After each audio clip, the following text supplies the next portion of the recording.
Imeelezwa kwamba Ommy Dimpoz alikuwa analipwa milioni 30 kwa mwezi na GSM, lakini kwa sasa inaonekana wawili hao wameweza kutofautiana, kwa kuwa Ommy Dimpoz baada ya kuweza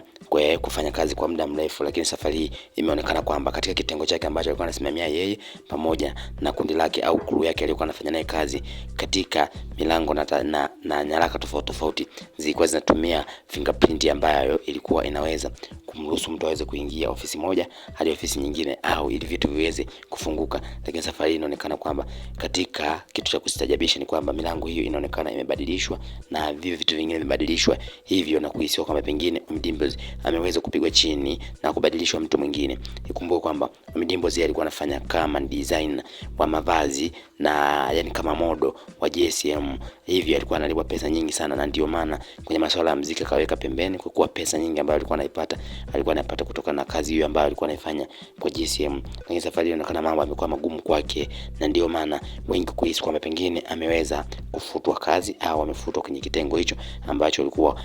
walikuwa na wenzake wote. Imeonekana zile fingerprint zao kwenye hiyo taasisi hazifanyi kazi tena, na kuhisiwa pengine wamebadilisha baadhi ya vitu au wamebadilishwa wao wenyewe, huku wengi wakitoa pole kwa Ommy Dimpoz kwa kuwa wengi hawakuamini, huku wakiwa wanamtakia kwamba maisha huku ni magumu sana. Hivyo hata sababu wenyewe hajaeleweka kwamba ni sababu ipi ambayo imefanya Ommy Dimpoz aweze kubadilishiwa fingerprint kwenye hizo taarifa na hivyo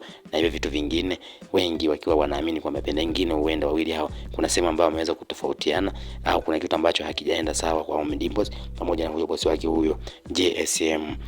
Ila kwa sasa Ommy Dimpoz ambaye amejikita zaidi kwenye masuala ya uchekeshaji hadi kuweza kuzindua tuzo za uchekeshaji Tanzania Comedy Awards ambazo ziweza kufanyika tarehe 14 Februari 2025, huku wengi wakidai kwamba pengine anaweza kaangukia huku baada ya muziki kuweka pembeni.